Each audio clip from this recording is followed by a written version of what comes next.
This show is so sweet. And Abby is all about curiosity. She has so many questions. How does this reflect your approach to storytelling and your own faith walk? Well, I have actually read books on the topic of curiosity. And I think that as I turned 50 this year, and I have said to people, I never want to stop being curious. Yes, there are biblical principles and foundations that are going to define my life that are never going to change.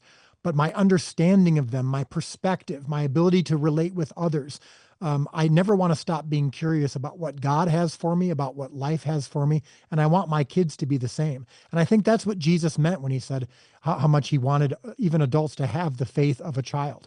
And so in episode 3 of season 1 of The Chosen, when you see Jesus interacting with children, and he talks about that, he says, sometimes adults can be smart, but sometimes they lack wisdom.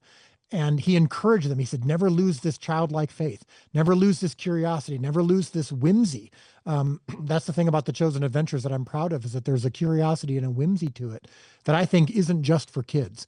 And so I hope that, Leah, as you watch the show with your kids who are under the age of 8, that maybe they've pushed play, maybe they're the ones who were the ones who said, hey, let's watch this, we're really excited, but that you want to watch it as well, because it's not just funny, it's not just witty, it's not just smart, but it also is a new perspective and a new eyesight on the Jesus story that we as adults sometimes forget about. Well, one thing I've always loved about your work is it comes from a place of love. You deeply love the Bible. And I really do think that shows in your work. What was so important about getting Jesus right? What was the most important thing about that to you for this series? Well, we want the show to be whimsical. We want it to be fun. There's a bit of a heightened reality. Sheep and pigeon talk to each other. The animation itself lends, everything's a little bit exaggerated, but yet we never want to stray from biblical truths. And biblical truths are, and of course, the character of Jesus is something you don't really want to mess with. You don't want to create now a Jesus who doesn't feel like the Jesus of the Bible, even though it's an animated show. So for us, we wanted to make sure we still held true to that. It's still a chosen project, which is that we're still going to be authentic. So even though there's a heightened reality, it still feels true. And the character of Jesus is one where we thought, all right, yes, he looks a little bit different because he's an animated form.